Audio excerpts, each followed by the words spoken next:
Hi, I'm Pat Redding, Game Director for Splinter Cell Blacklist. Today I'll be taking you through the Abandoned Mill, and we'll look for a few different approaches for tackling this level. We'll be showcasing the three playstyles present in Splinter Cell Blacklist: the Ghost, the Panther, and Assault. First, we'll ghost through this section of the map, which means we'll take a silent, non-lethal approach and use the shadows as cover. We can tell by the goggle glitch that there's a tech enemy nearby.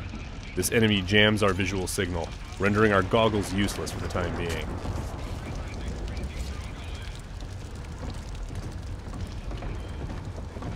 Oh, come off it! That was never offside. What the hell are you watching? Some game from South America. There are a number of enemies below, so let's look for another way down.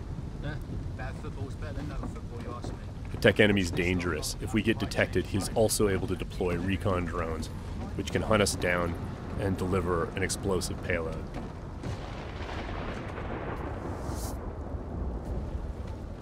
Now that Sam is in the shadows, we can take out the tri-rotor safely and do some reconnaissance to figure out where that tech enemy is located.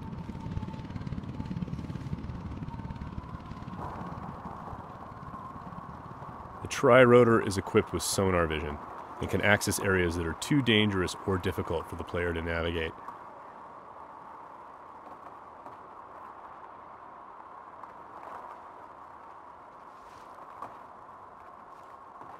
The tri-rotor can also mark enemies that are out of line of sight, perform non-lethal takedowns, attract enemies, or detonate itself if things get messy.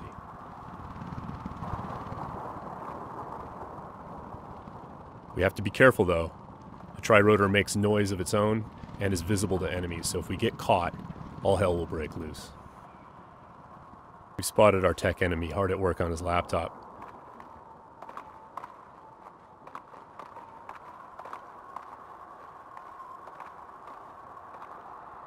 Now we're going to use the sticky shocker to take him out.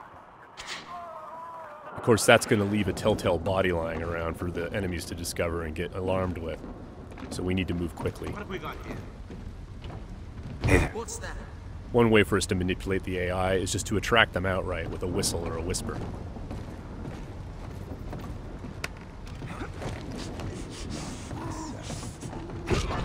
Another method that keeps our ghost score intact is to use sleeping gas and other non-lethal gadgets. Because this enemy is standing in the light, this is one way for us to slip past undetected. Stay alert. He's here somewhere. The game detects individual actions that fit within the Ghost playstyle or Panther playstyle or Assault playstyle and awards points accordingly. As always, Splinter Cell is a game about light and shadow and using it both to hide and as a weapon against the enemy. Sam can create shadows when he needs to. Now, as you can see, Sam's iconic night vision goggles are back. Our AI is dynamic, which means when they discover that things are disturbed or not where they're supposed to be, they'll come and investigate. Sometimes the player can use that for their own benefit.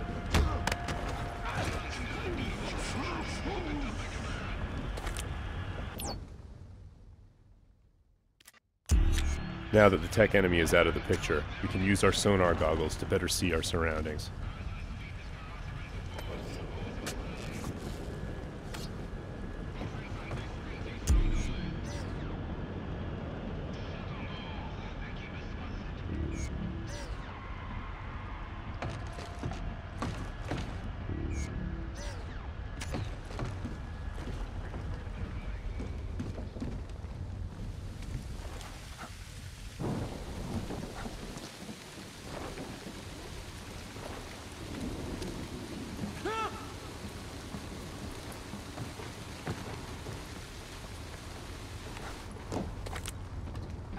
Still breathing.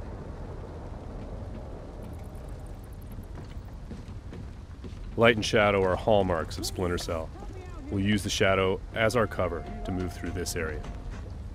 All clean here. He just sent us a message.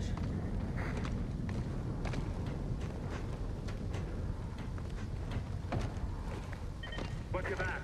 We've got to be close. Come up now and I'll treat you gentle. I'm gonna sit tight right here. Now, we're going to go through the same area and take a slightly different approach. The approach of the Panther player. That was never offside. What the hell are you watching? This approach involves staying undetected, but striking lethally from the shadows and leaving no one standing. Bad football's better than no football, you ask me. Watch this lot long enough, you might change your mind, mate. That keeper there, he's not bad. Find 20 more. When the like opportunity him, and presents you might itself, have a game. the Panther player will line up multiple enemies for a killing in motion finish.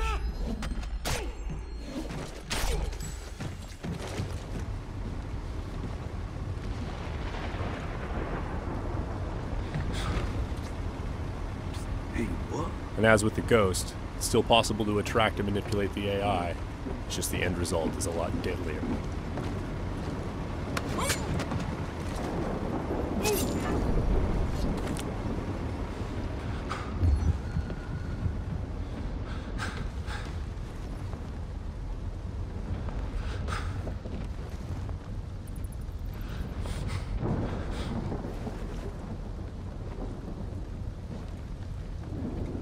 For the Panther, mark and execute is not only an opportunity for killing in motion, the opportunity to move into a close quarters kill is all part of a chain series of takedowns.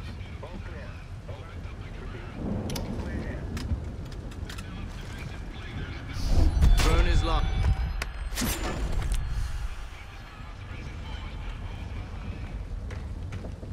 Now let's go through the same area a third time, this time to see how the assault player will handle it.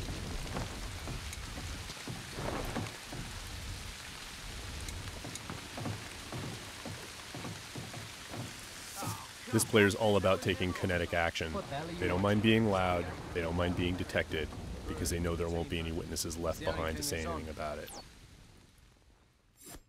We're going to be more aggressive with these guys here and see what happens. Watch this lot long enough, you might change your mind, mate. That keeper there, he's not bad. Find 20 more like him, and you might have a game. For the assault player, moving in stealthy into close quarters is just an opportunity to grab an enemy in human shield and use them to soak up some bullets when entering combat. That's not gonna help.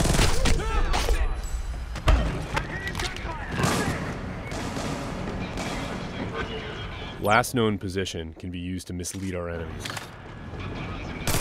Because we were detected, the enemies are now on alert, and the tech enemy has launched his drone attacks.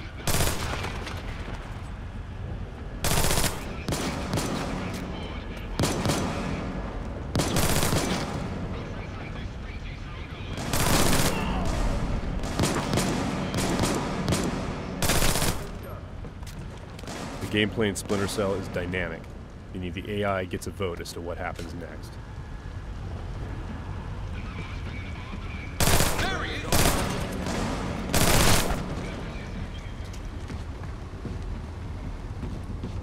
Let's keep advancing and take that tech AI out with some hand-to-hand.